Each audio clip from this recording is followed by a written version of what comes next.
So guys చూసారు కదా, ఇది XCV 700 అండి. దీని వర్క్స్ గురించి చూసుకున్నట్టయితే వెహికల్ యాక్చువల్ వైట్ కలర్ కాబట్టి దీనికి వచ్చి మనకి కంప్లీట్ గా డ్యూయల్ టోన్ చేసాం. అంటే టాప్ గానీ సైడ్స్ పిల్లర్స్ అన్ని కూడా మనకి బ్లాక్ PPF అనమాట. అండ్ దెన్ నెక్స్ట్ వచ్చేపాటికి మీకు అలాయ్ వీల్స్ కి పెయింట్ చేసి అండ్ దెన్ లోపల కూడా క్యాలిబర్స్ కూడా మనం కంప్లీట్ గా గ్లాసీ రెడ్ అయితే చేసామండి. And this is star item అనేది కూడా ఏంటంటే మనకి రేడియం స్టిక్కర్. ఇప్పుడు మీకు నైట్ టైం అయితే లుక్ ఎక్సలెంట్ ఉంటుంది. కంప్లీట్ గా క్లాడింగ్ అండ్ బ్యాక్ చూసుకున్నట్టయితే back bumper body kits and front మొత్తాన్ని కూడా కంప్లీట్ మనం గ్లాసీ బ్లాక్ చేయడం జరిగింది. And this is main topic వచ్చేప్పటికి గ్రాఫిక్స్ అండి.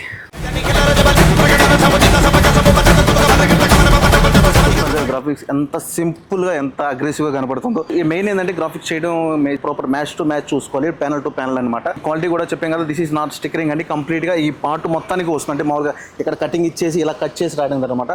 సేమ్ ఈ ప్యానల్ తో కంప్లీట్ గా మనకి PPF ఏ విధంగా అయితే ప్రొడక్షన్ ఉంటుందో అలా కంప్లీట్ ప్రొడక్షన్ ఉంటుంది. అండ్ మీకు వాటర్ వాష్ చేసినా కానీ సన్ లైట్ లాగా ఉన్నా కానీ మీకు colour fade out shade out ఏం జరగదు అనమాట. ఈ వెహికల్ అనేది ఎప్పుడు కూడా ఇలా అగ్రెసివ్ గా కనపడుతూ ఉంటుంది. ఇప్పుడు మీ వెహికల్స్ కి ఇలాంటి మోడిఫికేషన్ కావాలనుకుంటే ఎక్కడికి రావాలో తెలుసు కదా, MM car wizards, car care studio, Vijayawada. Thank you guys.